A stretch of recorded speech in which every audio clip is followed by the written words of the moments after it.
Sou o professor Alex Costa e hoje temos nossa aula de robótica, especificamente sobre máquinas e industrialização. Trouxe para vocês dois questionamentos importantes para a nossa aula de hoje. Primeiro, como as máquinas contribuíram para o processo de industrialização da sociedade e como que funciona e como eram os primeiros motores. Então, na aula de hoje nós vamos compreender o funcionamento de máquinas e o desenvolvimento da nossa sociedade. Inicialmente, temos que entender que, com o tempo, foram desenvolvidas maneiras de explorar outras fontes de força motriz, além da força humana. Vimos um pouquinho sobre máquinas simples, que elas são máquinas construídas de uma única peça. Essa única peça precisa da força humana. Só que, com o tempo, o ser humano conseguiu utilizar outras forças para isso, como força animal, o curso de água ou combustíveis. Um exemplo clássico da força animal utilizada para isso é a moagem de grãos. A preparação desses grãos utilizando moinhos com vento ou com força animal. Como nós temos aqui na imagem à direita, a força animal é utilizada para girar um eixo e esse eixo é capaz de moer grãos. Outra forma de fazer isso foi com o vento através dos moinhos. Ele utiliza também eixo, utiliza rodas, só que o vento, essa força faz girar esse eixo e esses grãos são preparados. Então o ser humano sempre buscou novas formas de fazer um trabalho, diminuir o esforço e aumentar sua produtividade.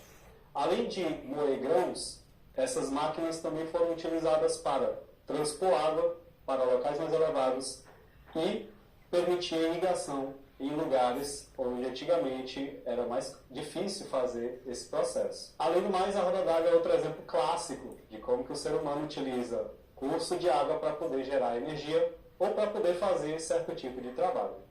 Podemos observar na imagem animada que a roda d'água recebe uma certa quantidade de água, isso faz girar o eixo, e a partir desse giro do eixo podemos fazer diversos tipos de trabalho, como a irrigação, a própria moagem de grãos, e a roda d'água usa principalmente recursos do campo, como por exemplo o curso de água, mas não só isso, A moagem de grãos, a irrigação e outras formas de utilizar a roda d'água foram sendo desenvolvidas em escalas maiores e para outras finalidades, como por exemplo a própria usina hidrelétrica, que utilizam a roda d'água acoplada no gerador de energia numa escala gigantesca para poder gerar energia elétrica.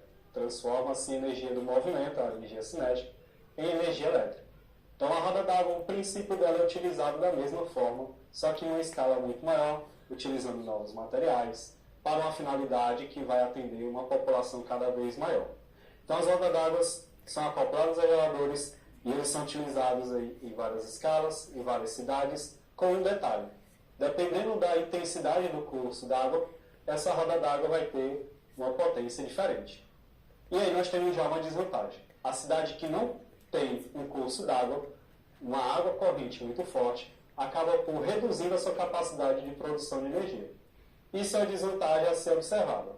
E isso permitiu que a sociedade pudesse fazer outros meios de produção e de industrialização. Um deles foi o motor a vapor, uma evolução da produção industrial.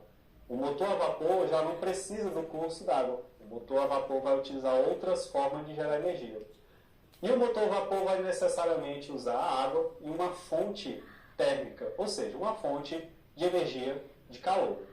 Muitas vezes é utilizado madeira, lenha, carvão. Isso faz com que a água ela aqueça e promova o movimento, ou seja, transforma energia térmica em energia cinética, que é do movimento.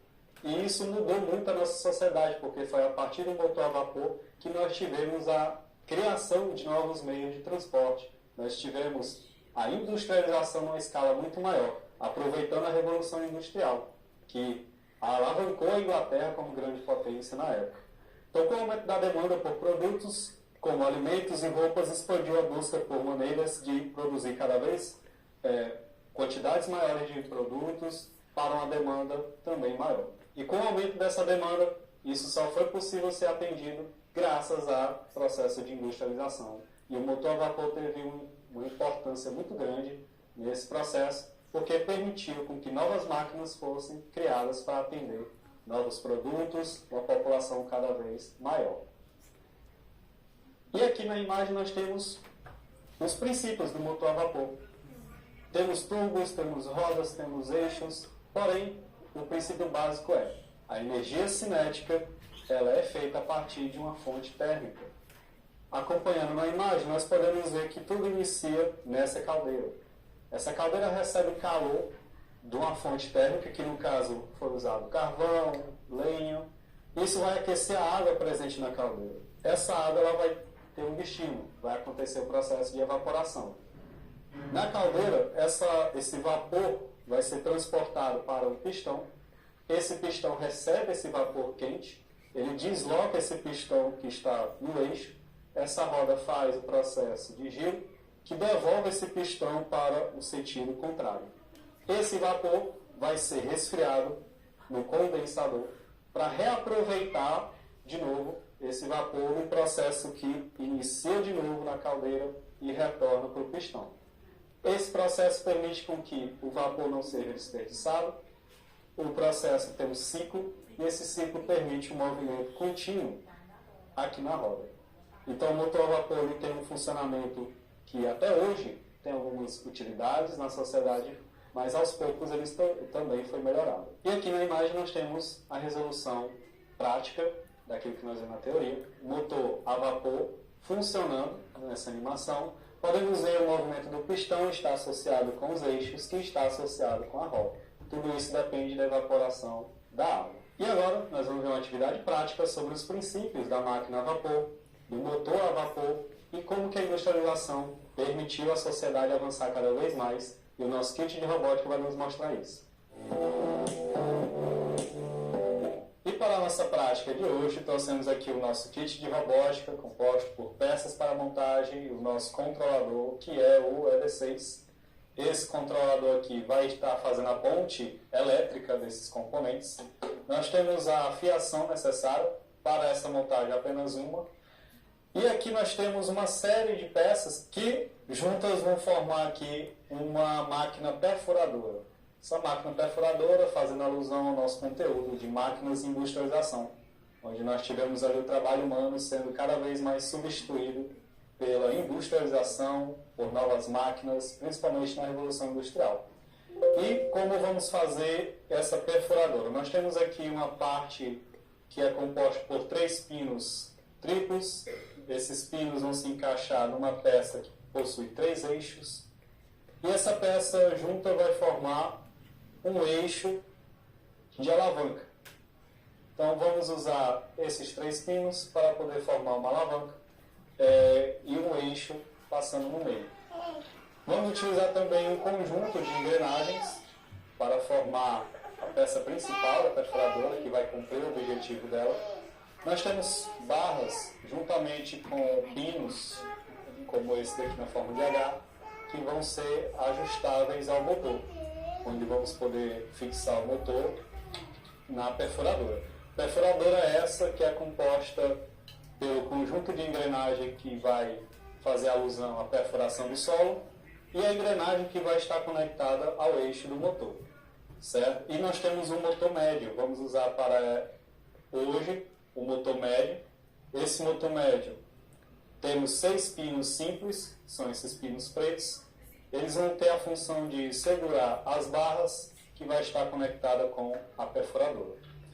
E esse motor médio ele possui aqui uma peça para fixação do eixo e uma pequena engrenagem que vai estar conectada com o conjunto de engrenagens. Para assegurar que esse perfurador alcance diferentes níveis, nós temos a base, composta por um trilho, uma barra com 13 furos, uma barra com 9 furos e 2 peças no formato de T, composta por pinos azuis, pinos simples.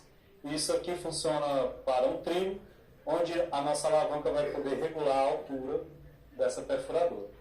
Nós temos aqui o eixo que vai segurar o motor e a parte da perfuração.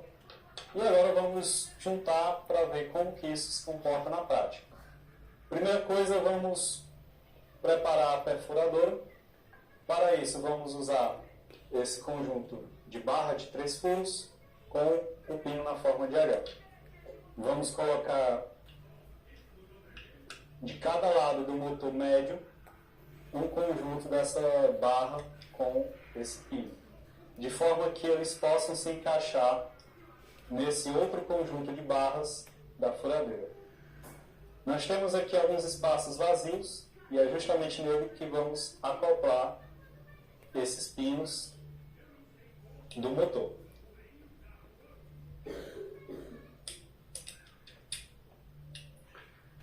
Esse conjunto ele vai fazer com que a energia vinda do controlador possa passar pelo motor, girar o eixo da engrenagem, da primeira engrenagem que está anexada ao motor.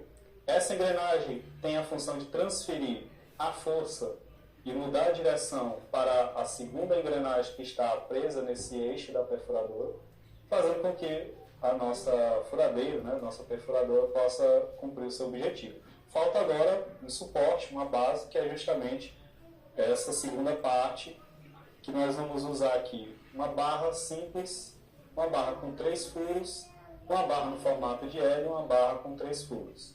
Elas estão unidas por pinos simples, pinos pretos. Vamos fazer 2 conjuntos iguais a esse, onde vamos anexar o nosso trilho. O nosso trilho ele possui uma base. E aqui do outro lado nós temos um eixo, também com engrenagem que vai ser acoplada ao trilho.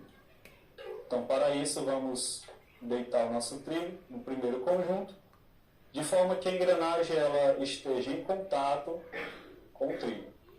Anexando, então, o eixo que vai segurar. Nós vamos usar para essa fixação 2 pinos azuis.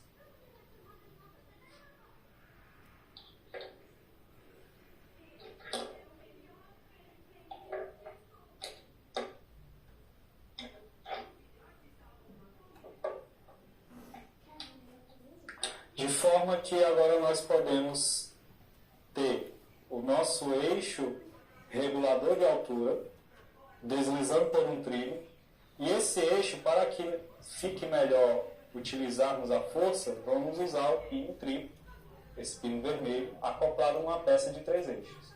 Essa peça de 3 eixos ela vai ter aqui no centro um formato de cruz que vai ser acoplada nesse eixo da engrenagem, fazendo assim o nosso sistema ser acionado com o uso de uma engrenagem.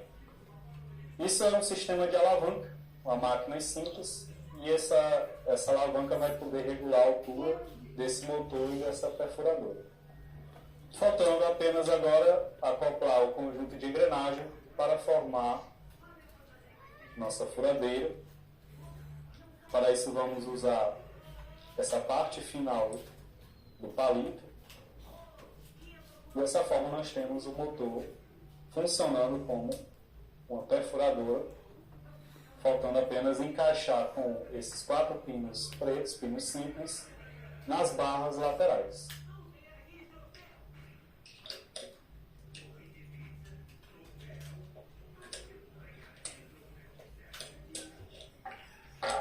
Então, nós temos o conjunto agora da perfuradora acoplada numa alavanca, onde é possível regular a altura dessa máquina, que foi tão importante para tanto perfuração de poços quanto construção.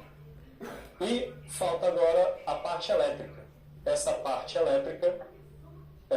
elétrica ela vai ser composta pelo nosso EV6, que é um controlador.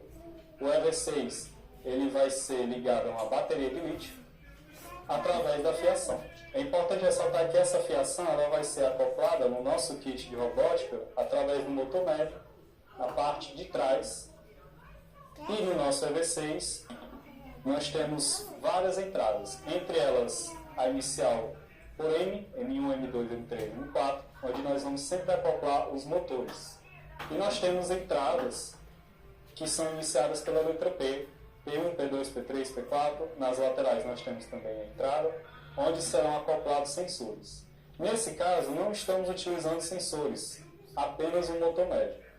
Esse motor médio, então, vamos conectar na entrada M. que pode ser M1 ou M2, o que ficar melhor para a fiação.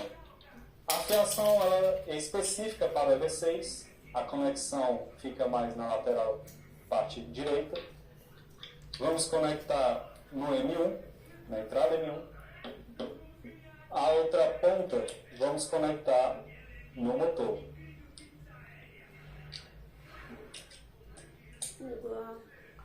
Dessa forma, o nosso motor agora está pronto para receber energia, girar o seu eixo, transferir essa energia, esse movimento para o segundo conjunto de engrenagens, mudando a direção da força e cumprindo o objetivo da nossa perfuradora.